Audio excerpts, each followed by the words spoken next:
I'm going to start to talk a little bit about Joe Duggan, who's here with us, who's been integral to the work of Crystal Palace Transition Town. And he's one of the people that originated the Crystal Palace Community Market. That's what he's particularly going to speak with us about tonight. The market is held every Saturday and it features local producers selling sustainably produced organic meat, veg, fruit, and dairy products. There's a mix of stalls that changes every week, and they also host local school and arts groups, etc. Joe, if you're ready to go, I'll pass it over to you.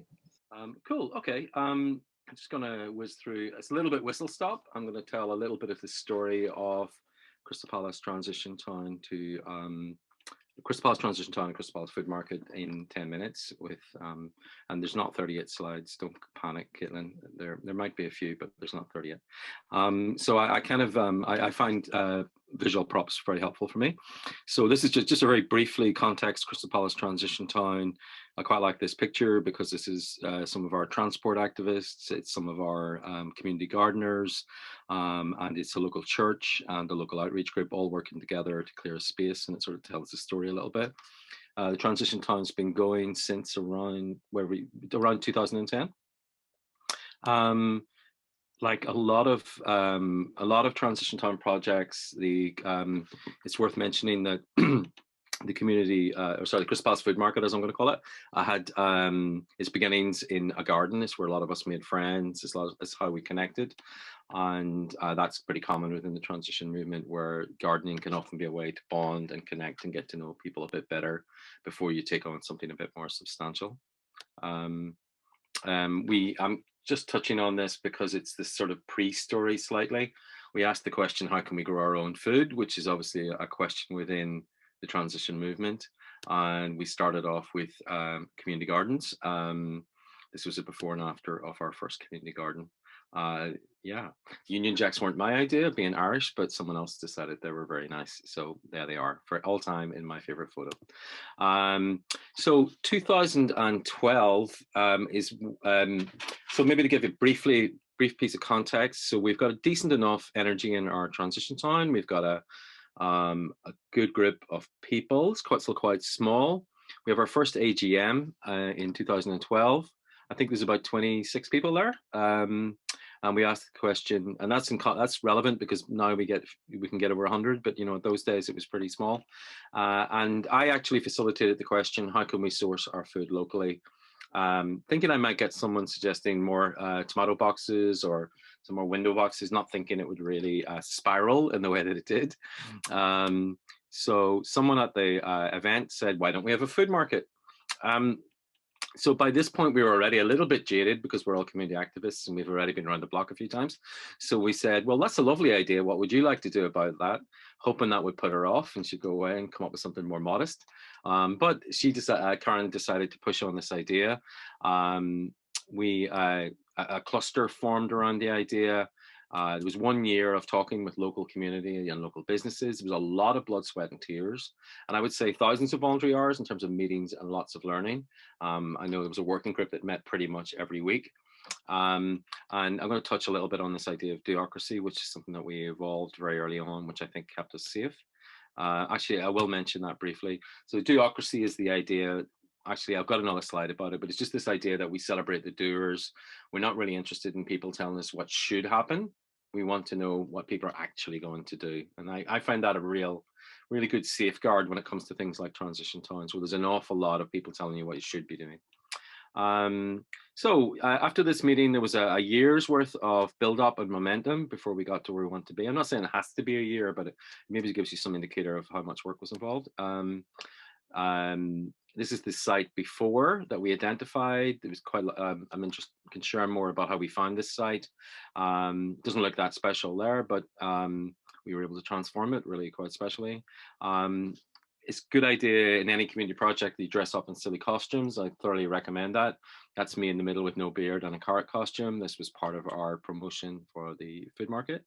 And then in May 2013, we launched Crystal Palace Food Market, and that's a photograph from the first week. I mean, this is so much of a story to tell here. I'll just kind of whistle stop through a few important points. Yeah, it's worth naming that it's a really significant voluntary effort. And I'm not trying to put people off, but I always have this balance. So I don't want to over inspire people in a dishonest way either. I need you to know that setting up a weekly food market is hard work. There's no point pretending it isn't. So really significant voluntary effort. After about 10 weeks approximately, the people running the food market were able to pay themselves £90 per week. And that has built a bit over the years. So we keep the profits in a reserve. Yeah, just this idea of duocracy, I think, is really helpful, even though it doesn't directly relate to the food market. Well, it does actually. It was very useful to them. It's kind of wards off shouldiism. It shifts the power to the people who are getting up and doing it. And that includes me as the co-chair. I can't tell the people who are leading on the food market what to do either. It's very much respecting it's an integral idea to the transition movement. I feel where you respect the people that are actually doing the work. And it allows people to follow their passions. So just a quick bit on the impacts of the food market. I'll go into a little bit more detail in a minute. They've got some pictures that tell a bit of the story. Sorry, these slides may not be in the most sensible order, but I think they'll all make sense in the end. So what we've managed to do with our food market of 30 stalls over 2 linked sites, we've been able to change eating and shopping habits. It's been guided by transition principles. We've been able to form relationships with lots of local farmers over an 8-year period. We only close once a week. During our whole time, we've actually several £1 million has gone to small farms and small businesses since 2013. We also have 2 zero waste stores, which I've got some pics off in a minute. We got a top 3 BBC Food and Farming Award in 2015. We make a significant contribution to 20 people's livelihoods, and the food market has been responsible for small business support and mentoring for up to over its lifetime around 50 startups, which is worth saying more about. Sorry, that's maybe a little bit of a repeat. I just want to celebrate. It's more like livelihoods are really important here. Part of the reason why it's been successful is because livelihoods have been linked to it. I think it's pretty hard to sustain something like this with just volunteers, but it's not saying it's not impossible. Just quickly, just take a minute to name the Patchwork Farm, which is a fantastic side project that we did. Interestingly, it isn't quite sustained at the moment, partly because it was run by volunteers, but it was a great project, ran for about 3-4 years. And it was like, the principle was, if we can't have a real farm, we can have a patchwork farm. So we decided that everything in Crystal Palace that was potential to grow, could have potential to grow things, could become part of our patchwork farm. So we ended up with this great network of community gardens. And we had a stall, which I don't have a picture of, but we had a stall where the glut went to. So people collected could bring their food, their produce to the food market, and it was swapped or donated or sold as part of the food market. And it was a pretty cool project, and it's worth noticing. Just a little bit more on the Patchwork Farm. There was a little bit of supply chain there, which you can get a sense of. Yeah, I'll just whistle on a little bit to make sure I stay within the time. I think I'll skip that one. Just the market today. It's really sustained itself. As I say, we're in our 8th year. It's got 2 sites, 3 produce farms. Kathleen mentioned that there's stalls rotate. That's partially true, but there are what we would call anchor stalls that are always there, and there's quite a lot of interest and strategy there. So we've got 3 produce farms, a bakery, a fishmongers, and a butcher's, and they're all based on very, very sustainable principles. And there's interesting relationships between them as well, which I can talk more about if anybody's interested. It just gives you a sense of what it's like. Yeah, 2 other side projects which came off the food markets, which were very successful and very interesting, I think, from a transition point of view.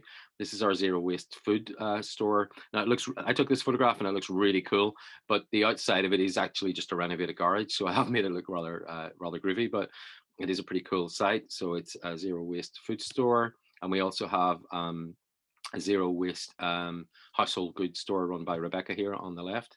And there's another picture of that one as well.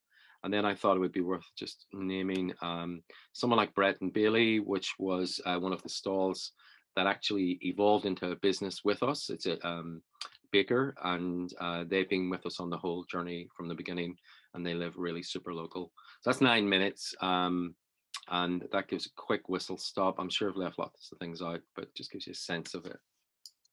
Well, I started you off early, so if you want to take another 4 or 5 minutes, we can do that.